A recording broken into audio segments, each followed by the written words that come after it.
નમસ્કાર ખેડૂત મિત્રો, હું કણઝેરા હિતેશ હન્ટિન ઓર્ગેનિક વતી આપનું હાર્દિક સ્વાગત કરું છું.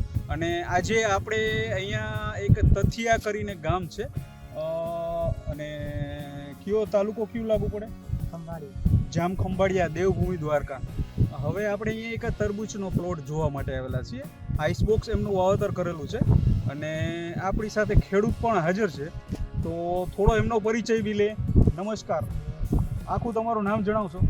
લક્ષ્મણભાઈ અમીરભાઈ પિંડારિયા. અચ્છા, લક્ષ્મણભાઈ, તથિયા ગામ, બરોબર. અને તમે જે આ તરબૂચનું વાવેતર કરેલું છે આઈસબોક્સમાં, બરોબર છે, એમાં હન્ટિનની કઈ પ્રોડક્ટ ઉપયોગ કરેલી હતી? અને સૌ પ્રથમ તો એ તમે કહો કે એમાં શું પ્રોબ્લેમ આવ્યો હતો જેના લીધે હન્ટિનની તમારે વસ્તુનો ઉપયોગ કરવો પડ્યો?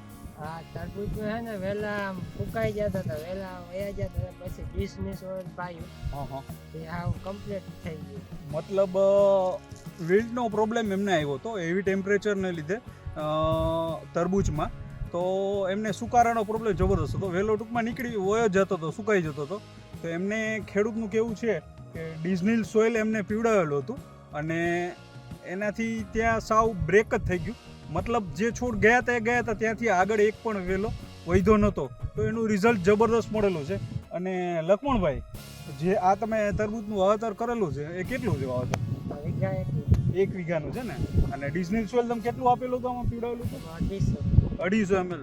250 ml એમને પીવડાવેલું હતું. 2 વખત આપેલું હતું, કોઈ એક જ વખત આપેલું હતું? અચ્છા. અને રિઝલ્ટ કેવું મળ્યું તમને? સારામાં સારું મળ્યું ને? તો મિત્રો, ખેડૂત મિત્રોને એ જ કહેવું છે કે વિલ્ટનો પ્રોબ્લેમ હોય, સુકારાનો પ્રોબ્લેમ હોય, તો એમાં ડિઝનિલ સોઇલ બેસ્ટમાં બેસ્ટ રિઝલ્ટ આપે છે.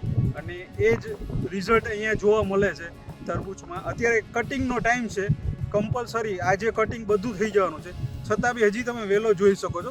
આમાં ગ્રીનરી તમે જોઈ શકો છો, હજુ વેલો ક્યાંય ગયો નથી. કમ્પ્લેટ બધો વેલો હજુ લીલો છે. નહીતર તો કેવું છે કે વિલ્ટ આવ્યા પછી જનરલ 2 થી 3 દિવસમાં વેલાનું પતી જાય, સાવ પૂરું થઈ જાય, સુકાઈ જાય. પણ લક્ષ્મણભાઈ કહે છે કે ડિઝનિલ સોઇલ પીવડાવ્યા પછી વેલો એકદમ સહી સલામત છે અને ત્યાંથી આગળ બિલકુલ વધ્યો જ નથી. તો બેસ્ટ રિઝલ્ટ છે ડિઝનિલ સોઇલનું. ખૂબ ખૂબ આભાર.